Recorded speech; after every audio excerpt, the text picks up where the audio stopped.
अस्सलाम वालेकुम dear student, this is Mohammed Shoaib and welcome to my channel रुमेब्स एकेडमी।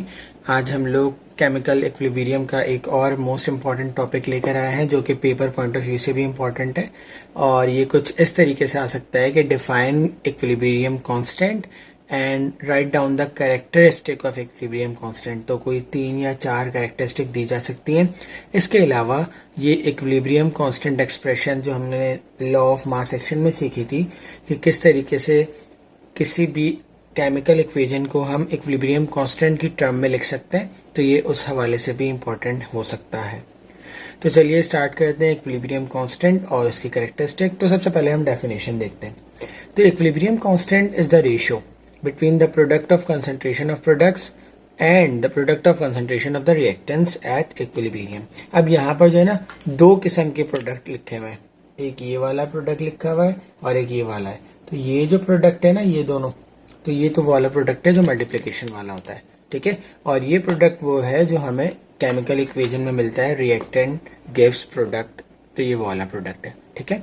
तो अगर आपको याद हो तो हमने एक इक्विलिब्रियम कांस्टेंट लिखना सीखा था कि फॉर एग्जांपल अगर मैं कोई इक्वेशन लेता हूं जिसके अंदर सबसे कॉमन एग्जांपल है हमारे पास ये हैबर्स प्रोसेस वाली के नाइट्रोजन और हाइड्रोजन मिलके हमें अमोनिया देते हैं, ठीक है, 2NH3। सही। तो ये कह रहे हैं कि इक्विलिब्रियम कांस्टेंट क्या होता है। एक तो इक्विलिब्रियम कांस्टेंट Kc से रिप्रेजेंट होता है, हमने लास्ट लेक्चर में सीखा था। तो Kc बराबर होता है किसके, product of concentration of products, यानी कि प्रोडक्ट्स की कंसंट्रेशन के बराबर। अब यहाँ पर एक ही है तो हम एक ही लिखेंगे, 2 होते तो 2 यानी प्रोडक्ट हो जाते। तो प्रोडक्ट की कंसंट्रेशन इस तरीके से हम लिखते थे NH3, ठीक है। और ये जो कोफिशिएंट होते थे, ये नंबर ऑफ मोल्स जो होते थे, ये इसकी पावर में कन्वर्ट हो जाते थे। तो ये 2 to the product of concentration of the reactant, और नीचे क्या आ जाएगा, इनके रिएक्टेंट की कंसंट्रेशन। यहाँ पर कोफिशिएंट 1 है तो 1, यहाँ पर 3 है तो इसकी पावर 3।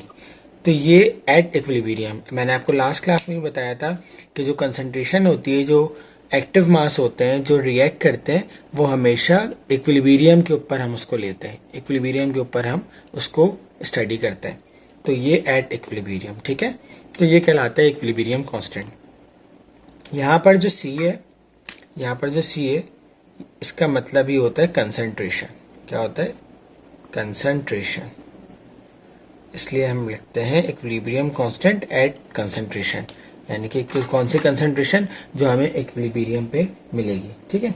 अच्छा जी, इसके अलावा जो इक्विलिब्रियम कांस्टेंट है, इसकी यूनिट क्या होती है, इसकी यूनिट क्या होती है। देखो यूनिट जो है ना इसकी, वैसे तो होती है मोल्स पर लीटर, जैसे कंसंट्रेशन की जो यूनिट होती है वही इसकी होती है, मोल्स पर लीटर या फिर मोल्स पर डेसीमीटर क्यूब। लेकिन ये डिपेंड करता है कि कितने नंबर ऑफ रिएक्टेंट्स और कितने नंबर ऑफ प्रोडक्ट किसी भी इक्वेशन में मौजूद है, ठीक है। उनके नंबर ऑफ मोल्स कितने मौजूद हैं, ठीक है, कितने नंबर ऑफ रिएक्टेंट भी और कितने नंबर ऑफ मोल्स भी मौजूद है। क्योंकि देखिए अगर आप यही वाली एग्जाम्पल लेते हैं, ठीक है, यही वाली एग्जाम्पल लेते हैं, तो NH3 की कंसंट्रेशन तो जो भी है 0.24 या 2 पॉइंट समथिंग, 1 पॉइंट समथिंग, कुछ भी मौजूद है। अगर मैं यहाँ पर सिर्फ यूनिट के बारे में लिखता हूँ, सिर्फ यूनिट के बारे में, तो मेरे पास यहाँ पर जो भी कंसंट्रेशन होगी, कुछ भी कंसंट्रेशन है, यूनिट आ जाएगी moles per decimetre cube. For example moles per decimetre cube और इसका स्क्वायर डिवाइडेड बाय N2 की जो भी कंसंट्रेशन है, हमें नहीं पता, हम सिर्फ यूनिट निकालना सीख रहे हैं, तो मोल्स पर डेसीमीटर क्यूब का 1, ठीक है। और यहाँ आ जाएगा H2 की जो भी कंसंट्रेशन है, मोल्स पर डेसीमीटर का cube, sorry, moles per decimetre cube का क्यूब, ठीक है। अब देखें यहाँ पर जो है मेरे पास मोल्स पर डेसीमीटर क्यूब का स्क्वायर है, यहाँ पर मोल्स पर डेसीमीटर क्यूब है और यहाँ पर मोल्स पर डेसीमीटर क्यूब का क्यूब है, ठीक है। तो अगर मैं इसको सॉल्व करूं तो मेरे पास क्या आएगा यहाँ पर, यार थोड़ा सा इसको इधर करके लिख लेते हैं ताकि हमारे पास जगह हो जाए। कुछ इस तरीके से कि यहाँ पर मोल्स पर डेसीमीटर क्यूब का स्क्वायर, ठीक है, समझ रहे ना बात को, और यहाँ पर आ जाएगा मोल्स पर डेसीमीटर क्यूब और यहाँ आ जाएगा मोल्स पर डेसीमीटर क्यूब का क्यूब, ठीक है। अब इसका मतलब क्या हो गया कि यहाँ पर तो ये हो गया मोल्स का स्क्वायर पर डेसीमीटर 6, ठीक है, 3 इंटू 2 6।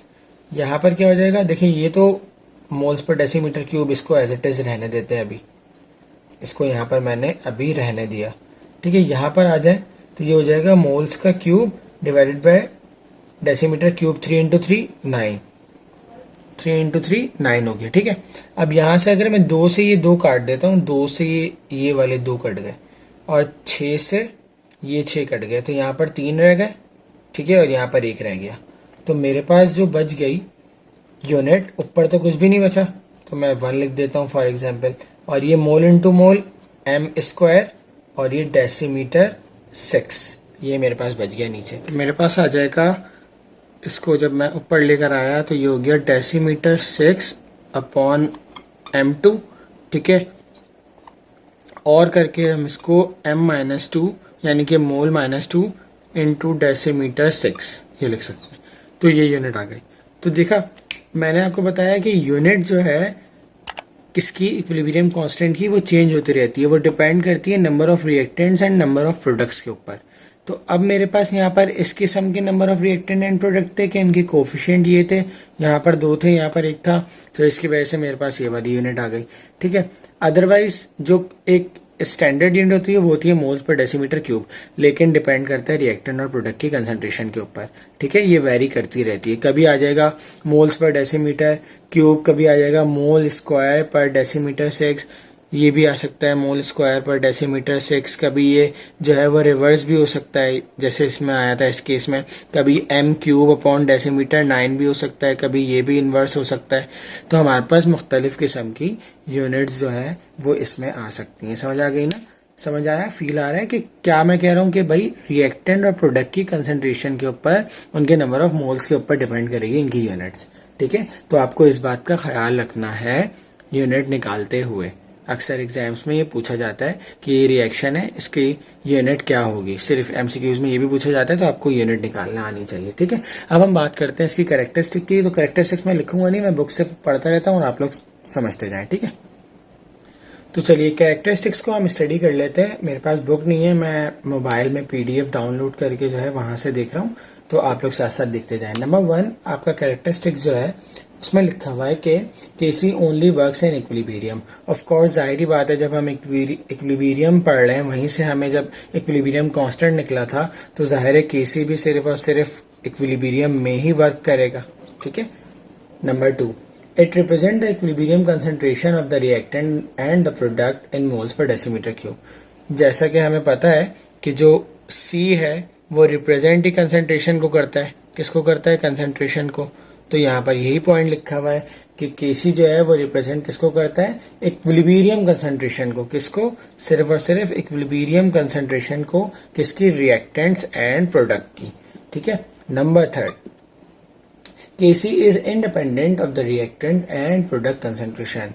केसी जो है वो इंडिपेंडेंट होता है रिएक्टेंट एंड प्रोडक्ट की कंसंट्रेशन के ऊपर, रिएक्टेंट एंड प्रोडक्ट की कंसंट्रेशन के ऊपर, मतलब कंसंट्रेशन जो भी आए।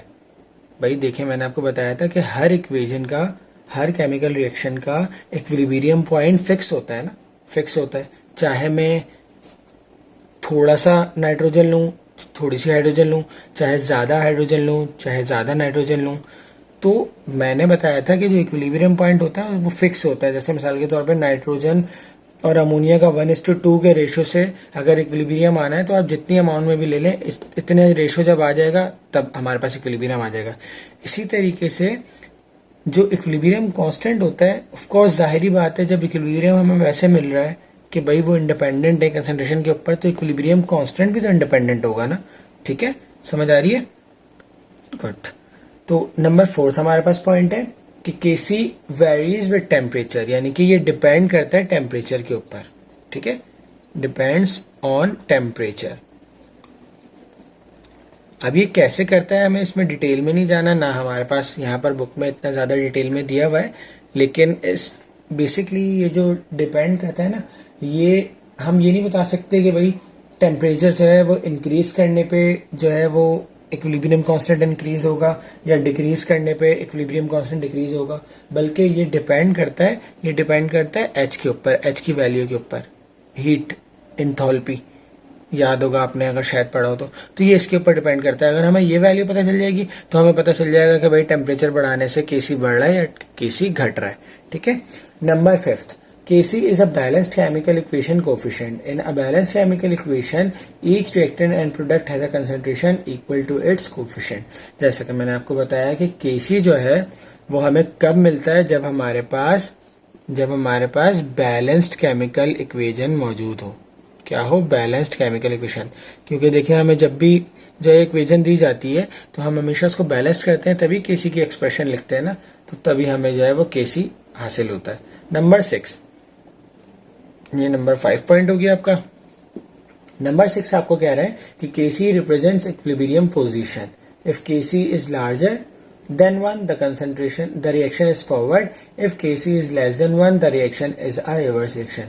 इसका मतलब कि ये हमें पोजीशन बता रहा है। क्या बता रहा है? पोजीशन बता रहा है रिएक्शन की, कि either the reaction is forward और रिवर्स। ठीक है।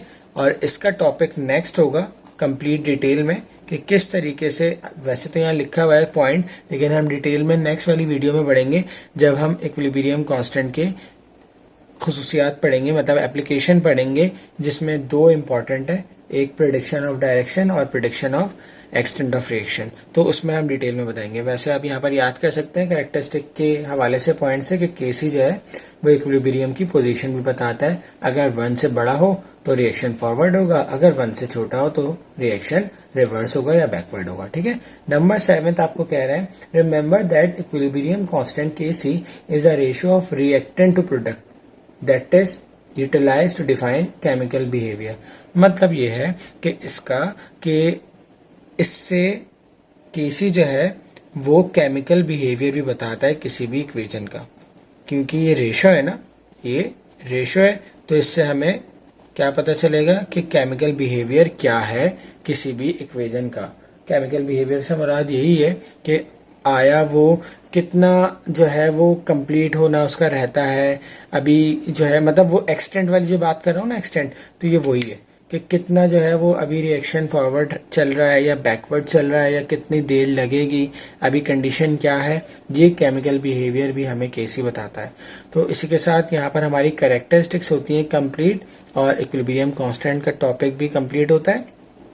इंशाल्लाह नेक्स्ट वीडियो के अंदर हम लोग एप्लीकेशन ऑफ या इम्पोर्टेंस ऑफ इक्विलिब्रियम कांस्टेंट को स्टडी करेंगे, जिसमें हमारे पास 2 टॉपिक हैं। ठीक है। यहाँ से कंसर्निंग जो भी प्रॉब्लम हो वो आप लोग मुझसे कमेंट सेक्शन में पूछ सकते हैं। अपना बहुत सारा ख्याल रखिएगा। इंशाल्लाह नेक्स्ट वीडियो में मुलाकात होगी। तब तक के लिए अल्लाह हाफ़िज़।